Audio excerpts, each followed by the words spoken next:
There's a label inside your shirt right now. Go ahead, check it. Chances are it says Made in China. So does the phone charger on your desk, the shoes you're wearing, the laptop you're watching this on, even the tools that built the chair you're sitting in.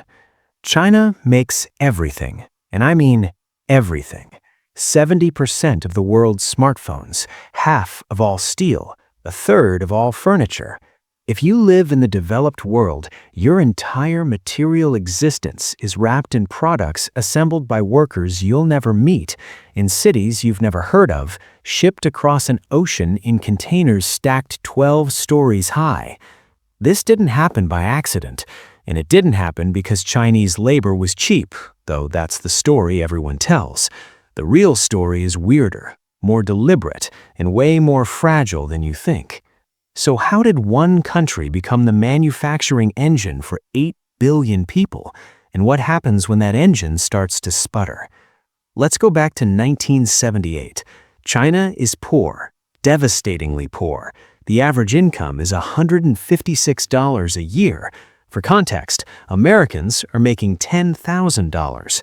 The country just emerged from the Cultural Revolution, a decade of political chaos that gutted industry, education, and trust. Factories are state-run and inefficient. Most people are farmers. There's no middle class. The Communist Party controls everything, but they're running out of options. Then, Deng Xiaoping takes power, and he makes a bet that changes the world. He opens the door, just a crack. Special economic zones appear in coastal cities like Shenzhen. Foreign companies are invited in, but only if they play by China's rules. You want access to 1 billion consumers? Fine, but you have to build your factories here. You have to hire Chinese workers. You have to train Chinese engineers. And eventually, you have to share your technology. It's not capitalism. It's not communism. It's something else entirely. Call it state-directed industrialization with a smile. And it works, because China offers something no other country can: scale, speed, and control. Here's what most people miss. It wasn't just about cheap labor. Bangladesh had cheap labor. Vietnam had cheap labor. But China had infrastructure. It had ports that could load a container ship in hours, not days.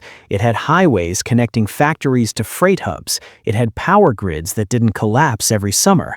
And most importantly, it had the entire supply chain in one place. You want to make a smartphone? You need a supplier for glass, another for chips, another for cameras, batteries, aluminum casings, circuit boards. In most countries, those suppliers are scattered across continents. In China, they're down the street. This is the thing nobody talks about. Proximity equals speed. If a factory in Shenzhen needs a part adjusted, the supplier can deliver a new prototype by tomorrow morning. Try doing that when your supply chain spans 3 continents in 4 time zones. And there's another advantage. The Chinese government doesn't just allow manufacturing, it subsidizes it. Cheap land, cheap electricity, tax breaks, low-interest loans. If you're a factory owner in Guangdong, the government isn't just neutral, it's your business partner. By the 1990s, Western companies are hooked. Nike, Apple, Dell, Walmart, they all offshore production. Not because they hate American workers, but because the math is irresistible.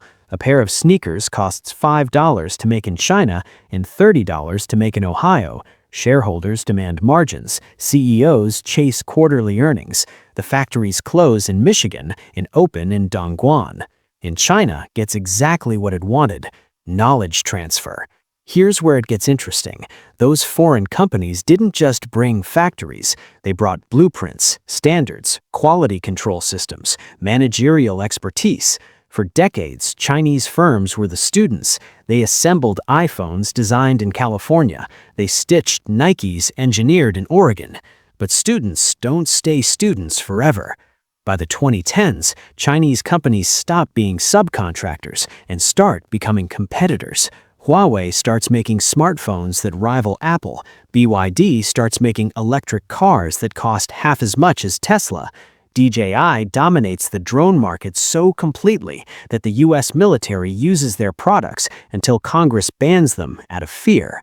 The apprentice became the master, and the master is not happy about it. So now we arrive at the uncomfortable question.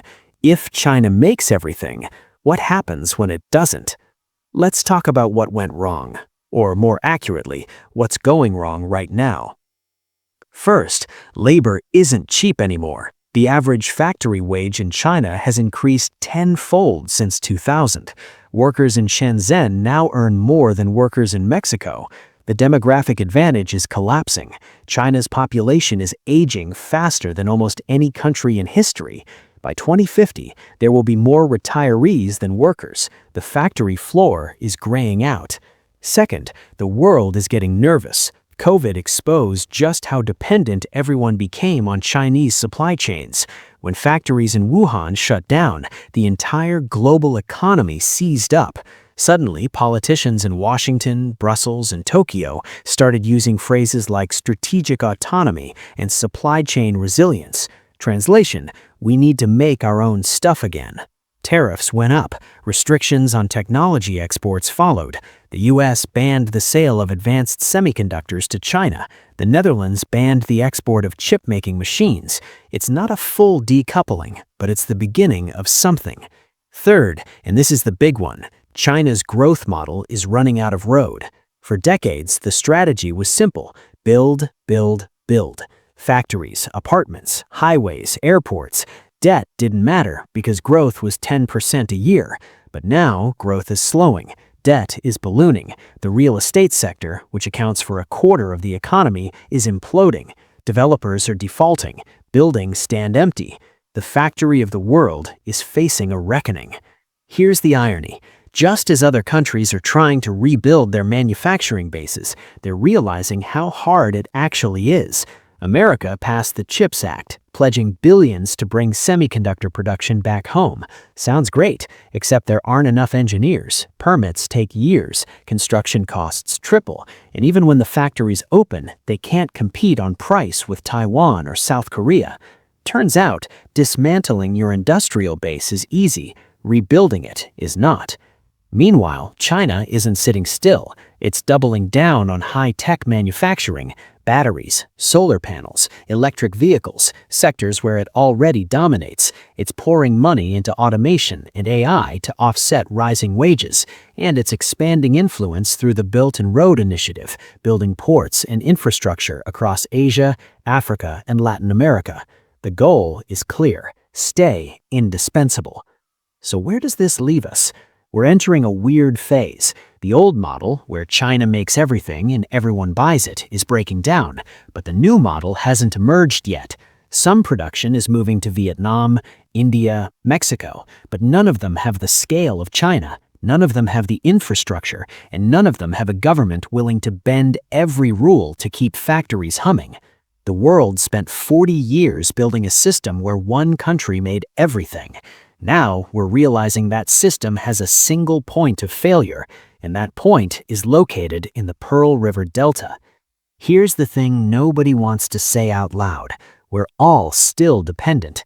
Your supply chain runs through China. Your competitor's supply chain runs through China. Even the companies trying to leave China are still buying components from China. Decoupling isn't a policy, it's a fantasy. So the next time you check that label in your shirt, ask yourself, what happens when this stops working? What happens when the factory of the world closes its doors or decides it doesn't need customers anymore? Because right now, we're all betting that the most important economic relationship in human history doesn't collapse. And nobody knows the odds.